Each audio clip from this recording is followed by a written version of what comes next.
L'arthrose est une affection articulaire de nature mécanique ne s'accompagnant pas d'une inflammation.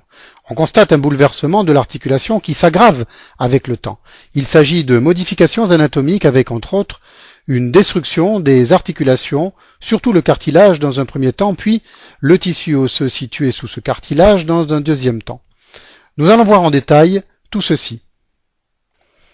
Voyons maintenant par ordre de fréquence les différentes localisations de l'arthrose. Tout d'abord les genoux, puis la main, suivi des pieds, vient ensuite la hanche,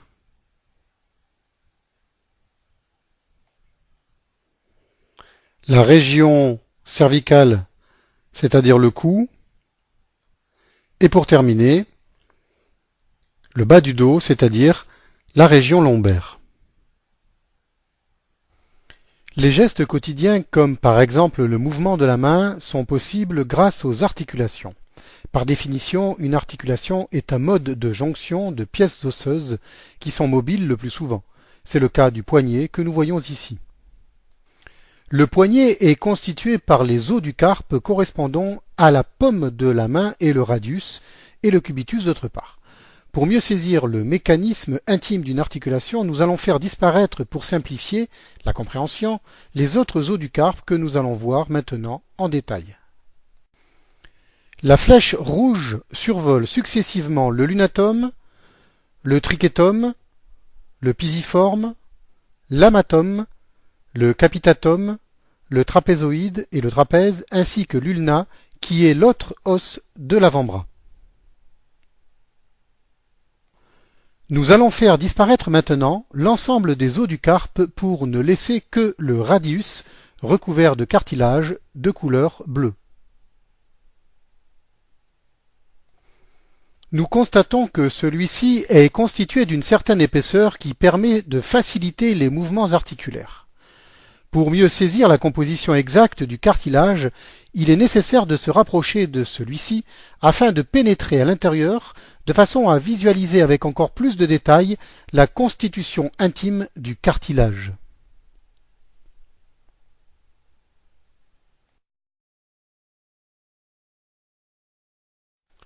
Nous voyons ici un très fort grossissement, l'histologie du cartilage, c'est-à-dire en réalité sa composition.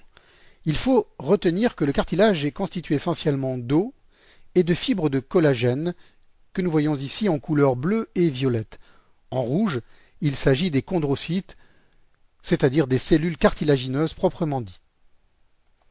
Une des premières conséquences de l'arthrose est la raréfaction de ces fibres qui, à terme, va fragiliser le cartilage et le rendre beaucoup moins épais, donc moins effectif. En survolant la surface du cartilage que nous sommes en train d'observer, nous pouvons constater, en nous approchant de très près, la désorganisation de la structure cartilagineuse qui aboutit à un effilochage tel que nous le constatons sur ces images. Les modifications liées à l'arthrose ne concernent pas uniquement le cartilage. En effet, en effectuant un puissant zoom et après avoir traversé la couche de cartilage recouvrant le radius, il est possible d'observer la surface osseuse de cet os de l'avant-bras. Ces images vont nous permettre de mieux comprendre le processus de vieillissement de l'os survenant après celui du cartilage. Dans un premier temps, apparaît une fragilisation de la corticale, c'est-à-dire de la partie superficielle de l'os. Comme nous le constatons sur ces images, cette corticale se fissure ensuite et finit par se fragiliser jusqu'à disparaître. Mais ce n'est pas tout. Après la transformation du cartilage et celle de la corticale, apparaît une sorte de reconstruction osseuse, comme si l'organisme tentait de réparer les lésions consécutives à l'arthrose. En réalité, cette réédification est en définitive maladroite. En effet, il s'agit d'apposition de couches successives du squelette osseux que l'on appelle ostéophytes ou également bec de perroquet. Ils sont source de handicaps particuliers et de douleurs pour le patient, comme le montre cette animation.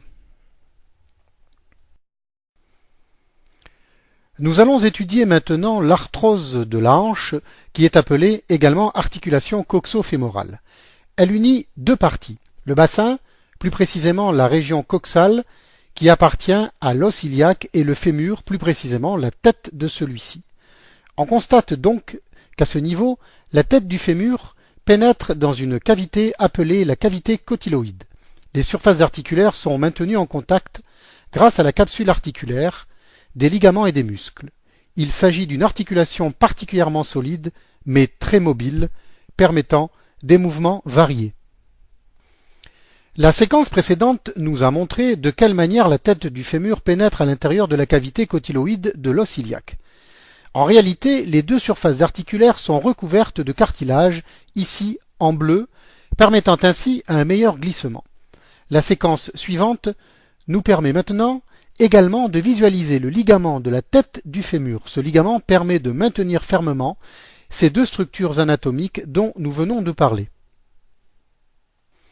L'autre structure unissant la tête du fémur et l'os coxal est le ligament ilio-fémoral que les spécialistes en orthopédie nomment également ligament en Y de Bigelow. Pour mieux comprendre la maladie arthrosique de la hanche, il est nécessaire de pénétrer à l'intérieur de celle-ci et nous positionner à l'aide d'un très fort grossissement à l'intérieur de l'articulation coxo-fémorale, comme si nous faisions une arthroscopie. Cette sorte d'arthroscopie va nous permettre de juger de la qualité des surfaces articulaires que nous voyons ici en bleu et qui sont parfaitement lisses, correspondant à une jeune articulation. La séquence qui suit va nous montrer en accéléré les modifications qui s'opèrent à la surface du cartilage. D'un côté, nous observons une forme arrondie qui correspond à la tête du fémur et de l'autre, une zone en creux qui correspond à la cavité cotyloïde qui reçoit la tête du fémur. Vous l'avez compris, il s'agit des deux principales structures anatomiques recouvertes de cartilage qui constituent la hanche. Précisons que ces modifications s'effectuent, bien entendu, sur plusieurs dizaines d'années.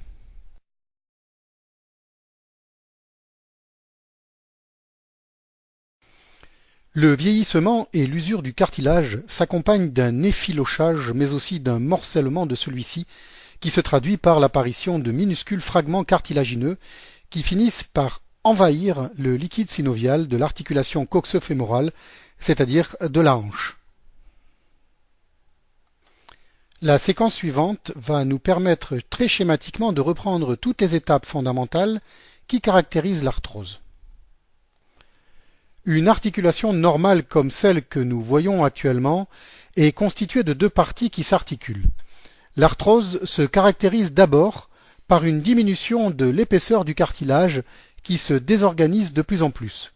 Nous voyons ici en bleu clair une couche relativement importante de cartilage qui est pris en sandwich entre les deux surfaces articulaires. À cela s'ajoute une raréfaction du liquide synovial matérialisé ici en bleu outremer transparent. Ensuite vont apparaître ce que l'on appelle les ostéophytes ou becs de perroquet. Ils correspondent à une exagération inadaptée de la reconstruction osseuse.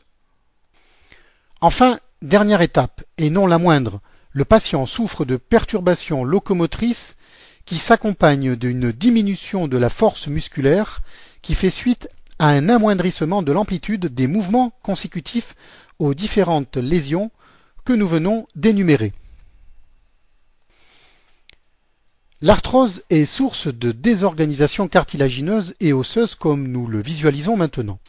C'est la raison pour laquelle vont apparaître tout d'abord des douleurs qui seront soulagées par les antalgiques, c'est-à-dire les médicaments antidouleurs et en particulier le paracétamol, éventuellement l'aspirine quand il n'existe pas de contre-indication. Les anti-inflammatoires non stéroïdiens, c'est-à-dire ne contenant pas de corticoïdes, et ceux contenant de la cortisone sont employés ensuite quand les antalgiques ne suffisent plus à soulager le patient. À part les infiltrations de corticoïdes, les injections de liquide dont la composition est proche de celle du liquide synovial sont de plus en plus employées, surtout dans l'arthrose du genou. Mais les prothèses, et en particulier les prothèses de la hanche, sont venues révolutionner le traitement de l'arthrose de cette articulation concernant certains patients, parfois des deux côtés. Depuis quelques années maintenant, leur technique s'est nettement améliorée et c'est la raison pour laquelle elles sont de plus en plus proposées très tôt aux patients. Nous allons voir maintenant une des techniques utilisées pour poser une prothèse de hanche. Les images suivantes nous montrent le matériel utilisé qui est destiné à remplacer l'articulation de la hanche. Comme nous allons le constater sur la séquence qui suit, la technique est relativement facile à mettre en œuvre. Le but étant de remplacer la tête fémorale usée et qui n'est plus fonctionnelle par une sphère en céramique, en métal, en titane ou en polyéthylène. Cette sphère vient se loger à l'intérieur d'une cupule qui reconstruit artificiellement une nouvelle articulation de la hanche. Il est tout d'abord nécessaire de supprimer la partie abîmée du fémur. Pour cela, le chirurgien procède à une section de la tête fémorale. Dans un deuxième temps, il insère à l'intérieur de ce fémur, plus précisément dans le fût fémoral, le support de la prothèse sur laquelle vient se fixer la tête artificielle que nous voyons en blanc. Il faut maintenant préparer le bassin, plus précisément la zone anatomique située dans l'aile iliaque destinée à recevoir les différentes cupules à l'intérieur desquelles vont se loger la tête fémorale. C'est ce que nous voyons ici. Le chirurgien insère ensuite dans cet emplacement une première cupule métallique qu'il va fixer solidement au bassin à l'aide de vis. Dans cette cupule métallique vient se loger une nouvelle cupule en plastique. Cette cupule de la même nature que la tête fémorale artificielle qu'elle héberge va permettre les mouvements de rotation de la tête fémorale. Ces mouvements illustrés par la séquence finale sont quasiment les mêmes que ceux que faisait un individu avant de souffrir d'arthrose massive et de se faire opérer par un chirurgien orthopédique.